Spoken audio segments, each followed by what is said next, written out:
शेतकरी मित्रांनो नमस्कार. आजच्या ठळक बातम्या. यंदा 28,000 मुले पहिल्यांदा घेणार झेडपीच्या शाळेत एंट्री. शाळा पूर्वतयारी अभियान. व्हिडिओ शेवटपर्यंत नक्की पहा. चांदूर बाजारात 43,785 हेक्टरसाठी खरीपाचे नियोजन. सबस्क्राईब करून ठेवा. सोबत बेल आयकॉन प्रेस करा, शेअर करा, लाईक करा. शेकडो हेक्टर पडीक जमीन.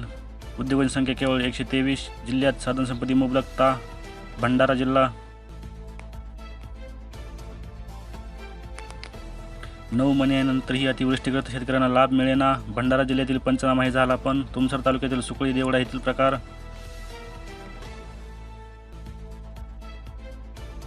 गोसे उपसा सिंचन योजनेचे पाणी शेतकऱ्यांना कधी मिळणार? शेतकऱ्यांचा प्रश्न.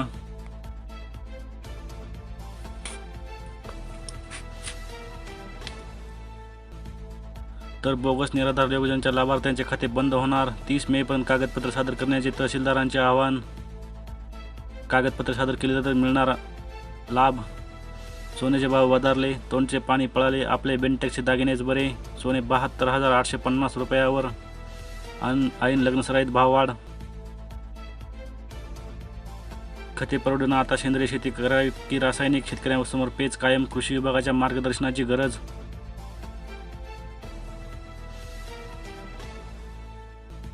जिल्ह्यात 22 मे पर्यंत वादळी अवकाळी पावसाचा अंदाज. भंडारा जिल्ह्यात येलो अलर्ट. शेतकऱ्यांनी सावध राहावे.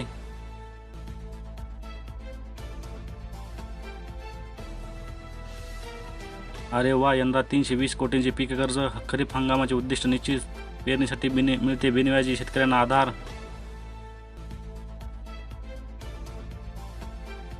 मृगाचा कोल्हा आणि आर्द्राचा मोर शेतकऱ्यांना तारणार का? सुरुवातीचे पावसाचे विशेष महत्त्व. खरीप पूर्व मशागतीला सुरुवात.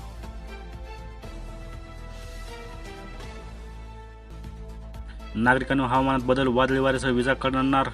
गोंदिया जिल्ह्यात खबरदारी घ्या. जिल्हा प्रशासन दक्षता घेण्याचे आवाहन. घराबाहेर पडताना काळजी घ्या. पीक कर्जासाठी जिल्ह्यातील बँकांना 1100 कोटींचे उद्दिष्ट. 10% कर्ज वितरित. रेशीम शेतीतून जिल्ह्यातील शेतकरी होऊ शकतात सक्षम. शेतकऱ्यांनी रेशीम शेतीची लागवड करण्याचे जिल्हाधिकाऱ्यांचे आवाहन. कडाडणाऱ्या विजेने घेतला 67 जणांचे बळी. पावसाळ्यात जरा रोपणच. 5 वर्षात पोरात 62 जणांचे बळी. धरणाच्या कालव्याने हजारो हेक्टर शेतीतील पिकांना फटका. दुरुस्तीची मागणी.